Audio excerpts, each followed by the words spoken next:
আমাদের জাতীয় মাছ ইলিশ পুষ্টিগুণেও অনেক সমৃদ্ধ। আমরা ইলিশে ওমেগা 3 ফ্যাটি অ্যাসিড নামে একটা বিশেষ ধরনের চর্বি বিদ্যমান। তো এই ওমেগা 3 ফ্যাটি অ্যাসিড কিন্তু যে সাধারণত সামুদ্রিক মাছে পাওয়া যায়, তো ইলিশে এর পরিমাণ অনেক বেশি, যার ফলে ইলিশ খেলে এই যে ওমেগা 3 ফ্যাটি অ্যাসিড আমাদের শরীরে আসে মানুষের দেহে, এবং এই ফ্যাটি অ্যাসিডটা আপনার যে কোলেস্টেরলের পরিমাণ কমায়, বিশেষ করে আমাদের যে খারাপ কোলেস্টেরল সেটাকে কমিয়ে ভালো কোলেস্টেরলের পরিমাণকে বৃদ্ধি করে। এবং আপনারা জানেন যে যদি কোলেস্টেরল আমাদের শরীরে কমে যায় এবং এই ওমেগা 3 ফ্যাটি অ্যাসিড শরীরে প্রবেশ করার কারণে তখন আমাদের রক্তটা কিন্তু পাতলা থাকে, এবং রক্তের আমাদের যে রক্ত অনেক সময় আমরা বলি যে আমাদের যে ব্লাড ভেসেলগুলোতে ব্লক তৈরি হয়, এই ব্লকটা তৈরি হয় না, এবং যার ফলে আমাদের যে হৃৎপিণ্ডের কার্যকারী ক্ষমতা এটা ভালো থাকে।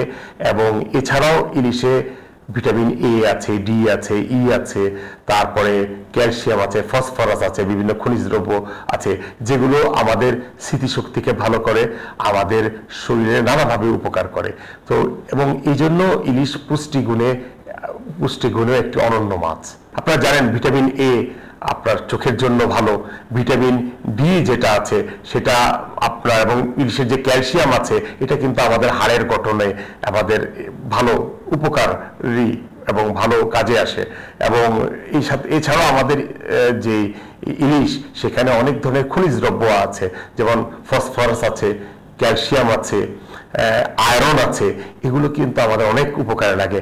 আয়রন আমাদের হিমোগ্লোবিনের পরিমাণ বাড়াতে, আমাদের রক্ত চলাচলে ভালো ভূমিকা রাখে।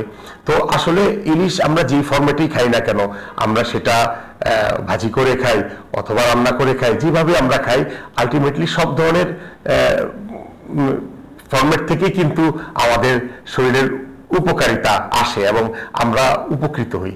এই সব মিলিয়ে এই যে আমাদের ইলিশের অবদান আমাদের সংস্কৃতিতে, আমাদের ঐতিহ্যে, আমাদের অর্থনীতিতে, এই সব মিলিয়ে আমরা কিন্তু এই ইলিশ বাংলাদেশের ভৌগোলিক পণ্য হিসেবে, ভৌগোলিক নির্দেশক হিসেবে এটাকে ঘোষণা করা হয়েছে।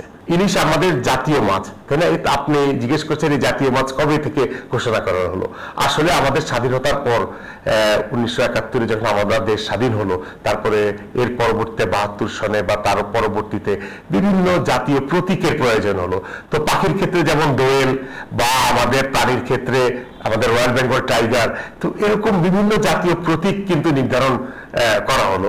ঠিক একই সাথে আপনি জানেন বাংলাদেশ নদীমাতৃক দেশ, অসংখ্য নদী নালা খালবিল যেমন আছে, তেমন আমাদের আছে বৃহৎ বঙ্গোপসাগর। তো এই যে আমাদের এই জলজ যেই রিসোর্স, আমাদের যে সম্পদ, এইটাকে তুলে ধরার জন্য, বিশেষ করে এখানে যে মৎস্য সম্পদ রয়েছে এইটাকে তুলে ধরার জন্য, এবং আমাদের এই মৎস্য সম্পদ কেন্দ্রিক আমাদের যে ঐতিহ্য, এটাকে তুলে ধরার জন্য এই ইলিশ মাছকে জাতীয় মাছ হিসাবে এবং আমাদের একটি জাতীয় মাছের প্রতীক হিসাবে ইলিশকে নির্ধারণ করা হয়েছিল।